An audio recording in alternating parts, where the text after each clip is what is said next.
तो राजस्थान में इन दिनों बीजेपी और कांग्रेस विधानसभा चुनाव के मद्देनज़र परिवर्तन का खेल खेल रहे हैं। बीजेपी परिवर्तन यात्रा निकाल रही है, जिसका वो चुनावी फ़ायदा उठाते हुए विधानसभा तक के अपने सफ़र को पूरा करना चाहती है।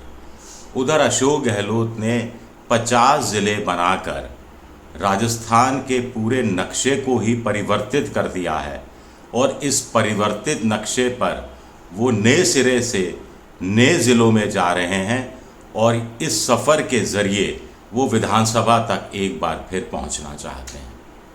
नमस्कार, मैं हूं आपका दोस्त विजय विद्रोही। आप मुझसे जुड़ चुके हैं, इसके लिए आप सबका तहे दिल से शुक्रिया। अगले 6-7 मिनट में आपसे जुड़े रहने की कोशिश करूंगा। मुख्य मुद्दा यही है आज की, क्या नए ज़िले बनाने का कोई फ़ायदा होता है। अभी देखा जाए तो अशोक गहलोत को अभी उन्होंने दौरे शुरू भी नहीं किए 19 नए ज़िलों के कायदे से कि फ़ायदा होने लगा है। कैसे? शाहपुरा भीलवाड़ा का एक हिस्सा काटकर नया ज़िला बनाया गया। वहाँ से बीजेपी के नेता हैं कैलाश मेघवाल। तो कैलाश मेघवाल एक रैली को संबोधित कर रहे थे तो लोगों ने अशोक गहलोत के खिलाफ नारेबाजी की। तो कैलाश मेघवाल ने टोका और कहा, भाई अशोक गहलोत को क्यों गाली देते हो, क्यों नारेबाजी करते हो? उन्होंने तो आपकी 50 साल की मांग पूरी कर दी, नया ज़िला बना दिया और भी मेरे कहने पर बहुत सी सुविधाएं दी। तो कैलाश मेघवाल का दिल जीत लिया अशोक गहलोत ने। स्वाभाविक है, जनता का दिल भी कुछ इस बहाने जीता होगा, कुछ बीजेपी के कार्यकर्ताओं का भी दिल जीता होगा जो 50 साल से शाहपुरा को ज़िला बनाने के लिए जद्दोजहद कर रहे थे। एक और नया ज़िला नीम का थाना, जहाँ तो वो गए ही नहीं। अशोक गहलोत जाना था लेकिन टल गया क्योंकि प्रतापगढ़ के धरियावद में एक महिला को नग्न घुमाने की घटना हो गई और वो वहाँ चले गए। तो वहाँ राजेंद्र गुड़ा पहुँच गए नीम का थाना में धन्यवाद देने के लिए। कौन राजेंद्र गुड़ा? जो लाल डेयरी के लिए चर्चा में है। कौन राजेंद्र गुड़ा? जो बीएसपी से कांग्रेस में आए थे। कौन राजेंद्र गुड़ा? जो सचिन पायलट के कट्टर समर्थक थे और अशोक गहलोत को उन्हीं के मंत्रिमंडल में मंत्री के रूप में रहने के बावजूद कटघरे पर, निशाने पर खड़ा करते थे। कौन राजेंद्र गुड़ा? जिनको मंत्रिमंडल से अशोक गहलोत ने बर्खास्त कर दिया था, लेकिन अशोक गहलोत ने कहा कि यहाँ वो पहुँच गए, वो सभा स्थल पर पहुँच गए जहाँ अशोक गहलोत आए नहीं थे। और राजेंद्र गुड़ा से पूछा गया तो मंच पर कि कैसे आए, तो उन्होंने कहा, भाई नया ज़िला बनाया है, 50 साल से मांग थी, धन्यवाद देना तो बनता ही है, इतना तो बड़ा काम किया ही है, इसके लिए शुक्रिया अदा करने आया हूँ। अब राजेंद्र गुड़ा से अगर नए ज़िले के बहाने अशोक गहलोत के संबंध सुधरते हैं तो ये लाल डेयरी को लेकर जो बीजेपी एक राजनीतिक चक्र रचने में गड़ी है वो मारा जाएगा, वो हथियार बोथरा हो जाएगा और अशोक गहलोत को कम से कम नैरेटिव के स्तर पर, विमर्श के स्तर पर एक बड़ी जीत हासिल होगी।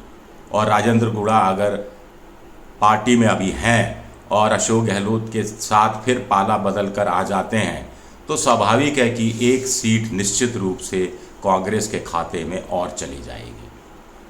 तो 2 ज़िलों की कहानी बता दी कि एक अपने ही रूठे हुए का दिल जीतने में अशोक गहलोत करीब करीब कामयाब हो रहे हैं और एक बीजेपी के बड़े नेता का दिल जीतने में कामयाब हो रहे हैं। लेकिन ये कामयाबी क्या आगे भी चलेगी? 19 नए ज़िले बनाए हैं, 31 पहले थे, तो कुल मिलाकर हो गए 50 ज़िले, 200 की विधानसभा है।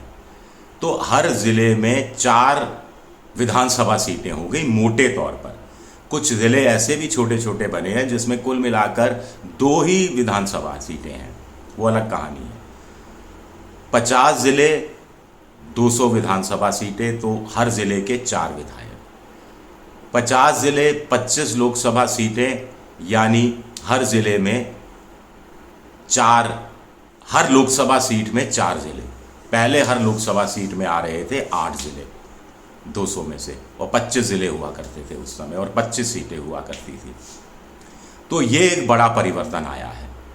अब मेरी कांग्रेस के एक बड़े नेता से कुछ दिन पहले बात हो रही थी, तो उन नेता का कहना था कि देखिए साहब, 19 ज़िले बने, हर ज़िले में 4 लोग विधानसभा सीटें हैं नई, तो कुल मिलाकर 76 सीटें हो गई। तो 50 साल पुरानी मांग पूरी हुई है, 50 साल पुरानी मांग पूरी हुई है, 50 ज़िले बने हैं। देश राजस्थान का नक्शा, पॉलिटिकल नक्शा, भौगोलिक नक्शा बदला है तो राजनीतिक नक्शा भी बदला है, राजनीतिक नक्शा भी बदला है तो राजनीतिक समीकरण भी बदलेंगे।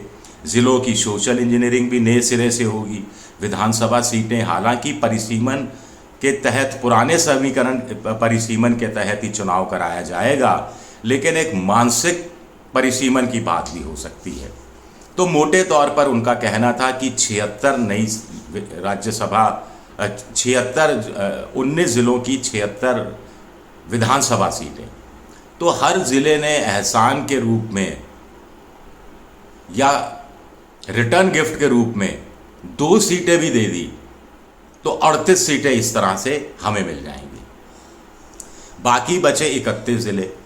31 ज़िलों में से हर ज़िले में से 1.5 सीट भी मिल गई तो आप देखिए, या 1 सीट मिली तो 70 सीटें होती हैं, और 1.5 सीटें मिल गई तो ये आंकड़ा बढ़कर और ज़्यादा बढ़कर करीब 81-82 तक पहुंचता है।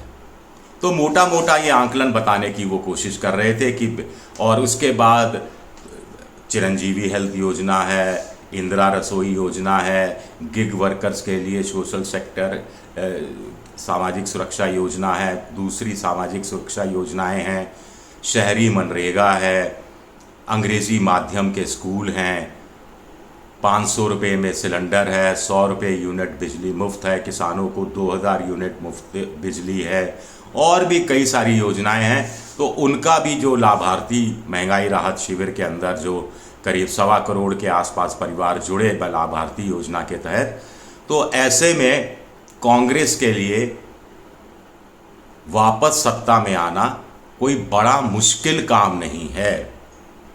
विधायकों के खिलाफ एंटी इनकम्बेंसी है, वो दूर इस बहाने की जा सकती है। कुछ नए ज़िले बनने से भी विधायकों के खिलाफ एंटी इनकम्बेंसी दूर हो जाएगी, और कुछ सोशल सेक्टर योजनाओं के बहाने भी एंटी इनकम्बेंसी दूर हो जाएगी। और अभी एक अखबार ने तो बड़ा इंटरेस्टिंग सर्वे छापा है जो कहता है कि लोगों की नज़र में बीजेपी विधायकों के खिलाफ 50% एंटी इनकम्बेंसी है, लेकिन कांग्रेस विधायकों के खिलाफ 40% एंटी इनकम्बेंसी है। तो सत्तारूढ़ पार्टी के खिलाफ एंटी इनकम्बेंसी कम है और विपक्षी विधायकों के खिलाफ ज़्यादा है। ये भी अपने आप में एक दिलचस्प संयोग है।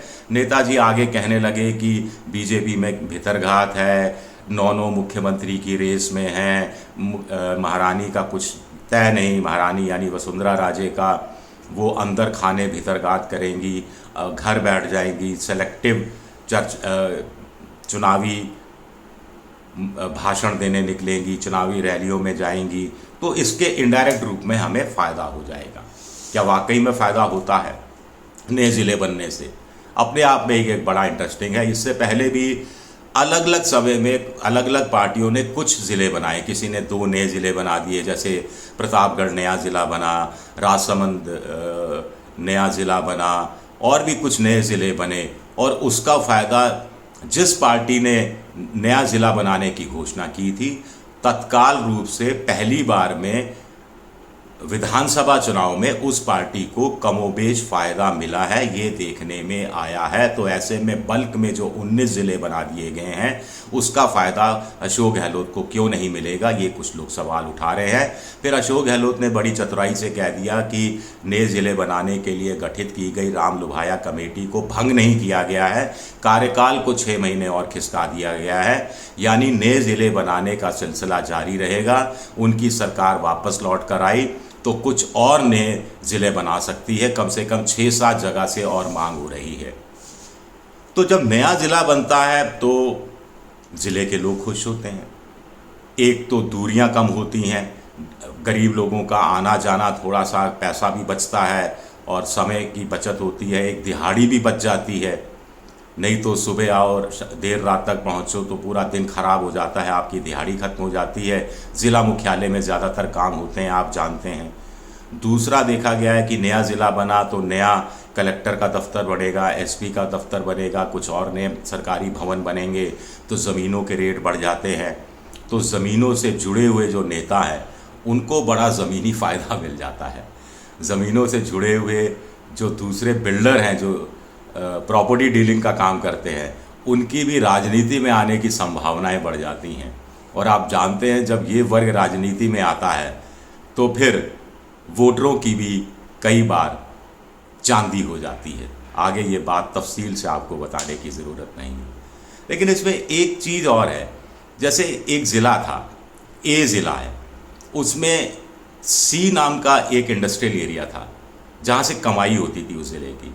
वो इंडस्ट्रियल एरिया नए ज़िले में चला गया तो कमाई आपकी कम हो गई। या किसी ज़िले में कोई भाग था जहाँ संगमरमर की खानें थी, या मार्बल की खानें थी, या फिर ग्रेनाइट की खानें थी, या फिर कोटा स्टोन की खानें थी, वो ज़िले से हट गई तो आपके पास राजस्व का एक स्रोत चला गया। तो ऐसे मूल ज़िले जिनसे कटकर नए ज़िले बने, तो नए ज़िलों को भले ही आर्थिक फ़ायदा हो रहा हो, मूल ज़िले को नुकसान हो जाता है। तो क्या मूल ज़िले की नाराज़गी भारी पड़ सकती है? कुछ जगह ऐसा देखने में भी आया है, कुछ जगह इसको लेकर विरोध प्रदर्शन भी हुए हैं और लोग सड़कों पर भी उतर कर आए हैं। लेकिन मोटे तौर पर ये ऐसा पॉलिटिकल गिमिक था अशोक गहलोत का, ये इतना मास्टर स्ट्रोक था या गेम चेंजिंग आइडिया था कि बीजेपी के कार्यकर्ता, बीजेपी के नेता भी विरोध नहीं कर पाए जहां नए 19 ज़िले बने, क्योंकि वो भी नए ज़िले बनाने की मांग कर रहे थे और उससे पहले कांग्रेस भी वहीं नए ज़िले बनाने की मांग कर रही थी। और कुछ जगह तो 50-50 साल से मामला अटका हुआ था। जैसे ब्यावर का तो मैं कब से सुन रहा हूँ, शाहपुरा का बहुत पुराना है, बहरोड़ का, कोटपुतली का, फलोदी का, और भी अभी मुझे याद नहीं आ रहा। बहुत सारे ऐसे ज़िले हैं जिनकी मांग पहले से कई कई सालों से उठती रही कि इस इलाके को नया ज़िला बनाना चाहिए, क्योंकि दूरियां बहुत हैं। जैसे प्रतापगढ़, चित्तौड़गढ़ ज़िले का हिस्सा होता था प्रतापगढ़, और प्रतापगढ़ से चित्तौड़गढ़ के मुख्यालय की दूरी 90 या 100 किलोमीटर हुआ करती थी। इतनी लंबी दूरी आदिवासी इलाके में बहुत है। तो ये एक क्या राजनीतिक फ़ायदा होगा? अगर राजनीतिक फ़ायदा होगा, नहीं हो रहा होता तो अशोक गहलोत इस तरह से आशीर्वाद लेने नए ज़िलों में नहीं जा रहे होते कि देखिए, और आशीर्वाद के बहाने वोट आप कह सकते हैं, और वहाँ की जनता का धन्यवाद लेने बदले में वोट का एक तरह से क्या कहा जाए इसको, कि सहमति थोड़ी सी लेने की भी कोशिश हो रही है। राजनीतिक मुनाफा, चुनाव में मुनाफा उठाने की कोशिश अशोक गहलोत कर रहे हैं, और देखना दिलचस्प रहेगा कि कितना फ़ायदा मिल पाता है।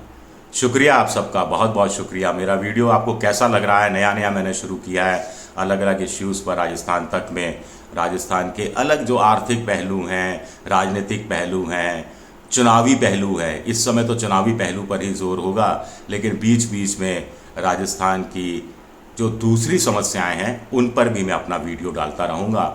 आप अपने सुझाव दीजिएगा, और क्या और मुझसे उम्मीद करते हैं उसके बारे में बताइएगा, ताकि ये संवाद दो तरफ़ा हम दोनों का आपस में बना रहे। शुक्रिया, बहुत बहुत शुक्रिया।